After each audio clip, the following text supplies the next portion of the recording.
Hey there, fans who do not yet exist. I was finishing up the editing process for this video that I have recorded, and it's the very first video on this channel.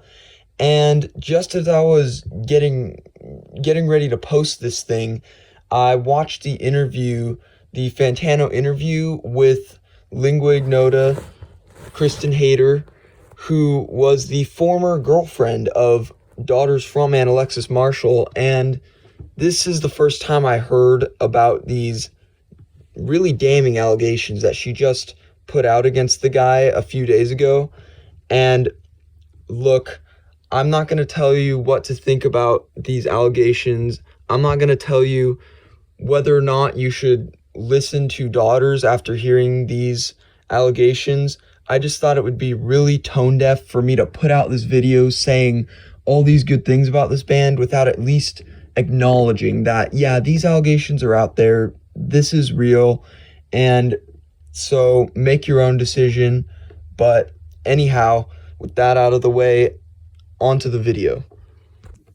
Hey everybody, welcome to my brand new channel. This is the very first video I've ever made, and I'm gonna be honest, I've been trying to record this video all fucking week, and every time I try to get it done, something doesn't seem right. I've just been running into tons of trouble, so I've just decided to say fuck it and record this video and post it. So please, in the comments, tell me any improvements that I need to make, because yeah, I want to deliver the highest quality content that I can on this channel. So with that out of the way, I thought it would be a great idea for the first video on this new channel to review an album that has become one of my favorites of all time. I am talking about Daughters' 2018 album, You Won't Get What You Want. So a little bit of history on Daughters. They've been around since the early 2000s, releasing some mediocre, short little projects. In 2010, they released their first real notable album.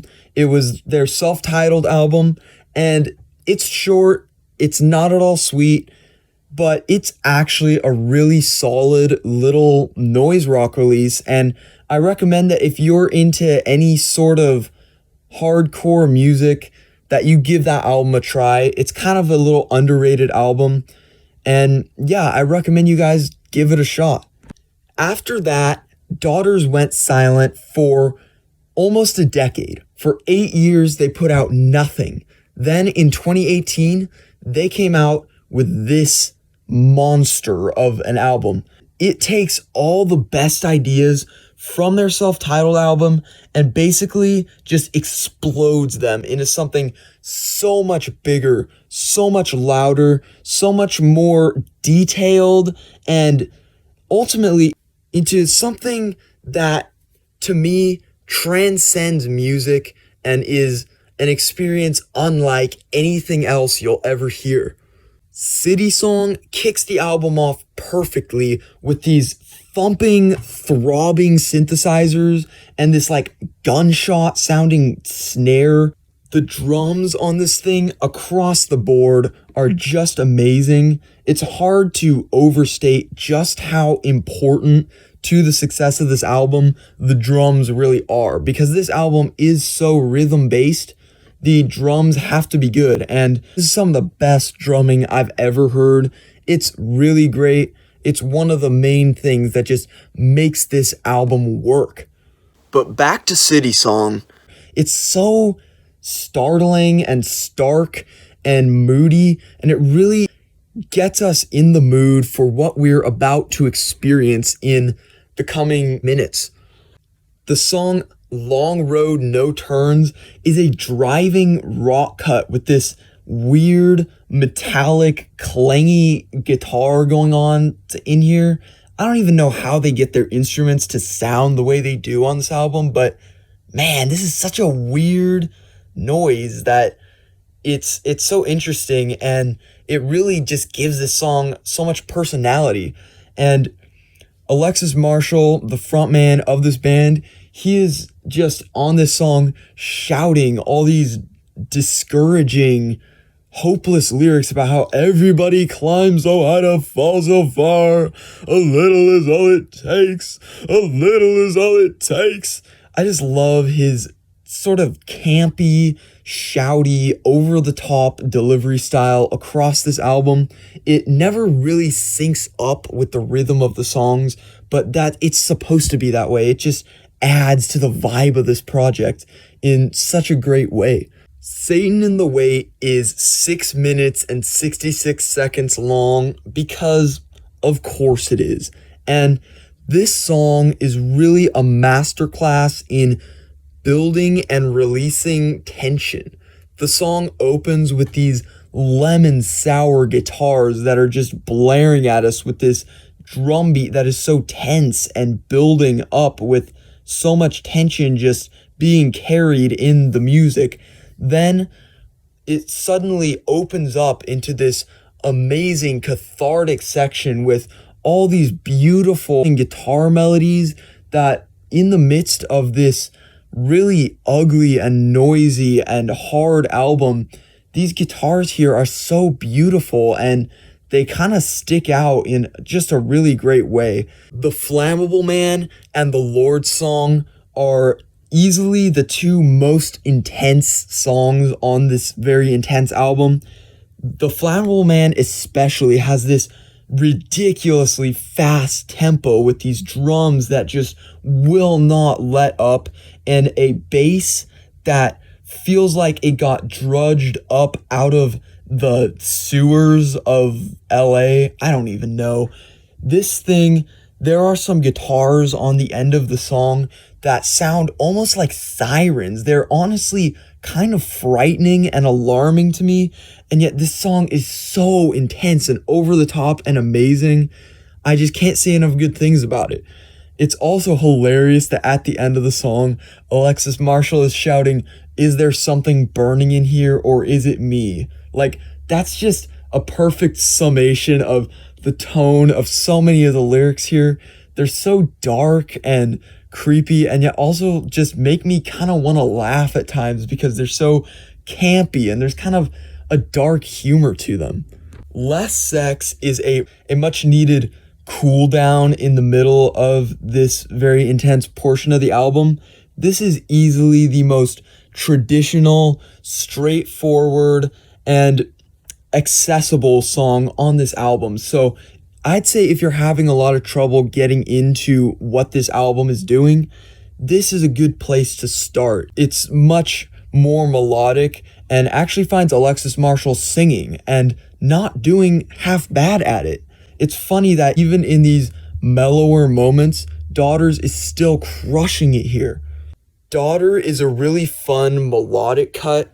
It has this really cool, sinister little descending melody line throughout the song, but even though it relies a little heavier on the melody, it still doesn't lose that noisy abrasiveness of the rest of the album. There's not much more to say about The Reason They Hate Me, besides that it's just another killer song on this killer album.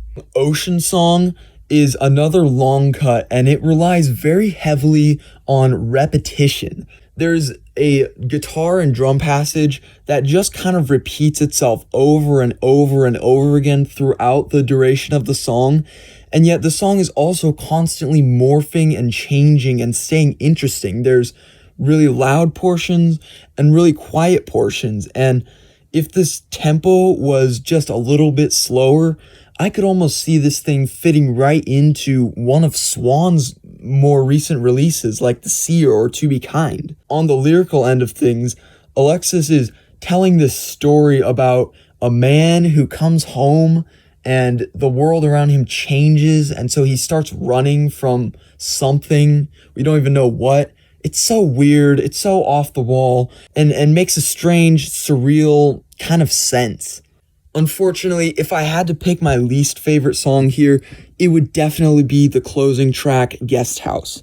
This thing, even though it's maybe the most over-the-top, chaotic moment on the album, I just feel like it doesn't hit as hard as some of the other moments here, and I feel like it loses that sense of controlled chaos. There's a lot of parts of this song where things just kind of feel mushy. However, it does have a good sense of closure and finality to it. It's a good ending, and it ends things off on a really epic note for this really epic album. So yeah, there's not enough good things I can say about this album. It is dark, it is crushing, it is explosive, it is chaotic. It sounds like the soundtrack to the world folding in upon itself in the best way possible. And yet there are also these beautiful moments of just catharsis. It's such a transcendent experience listening to this thing.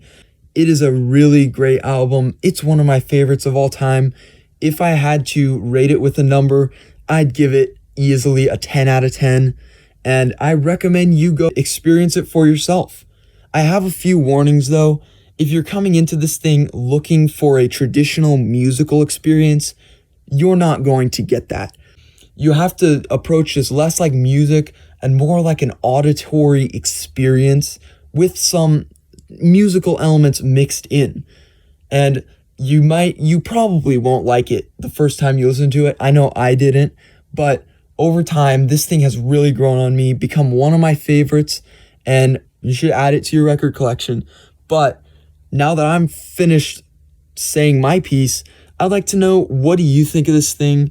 If you disagree with me, feel free to complain about it in the comments. Be sure to subscribe so that you don't miss my next video where I'm going to be talking about my favorite albums of 2021. So I'll see you then.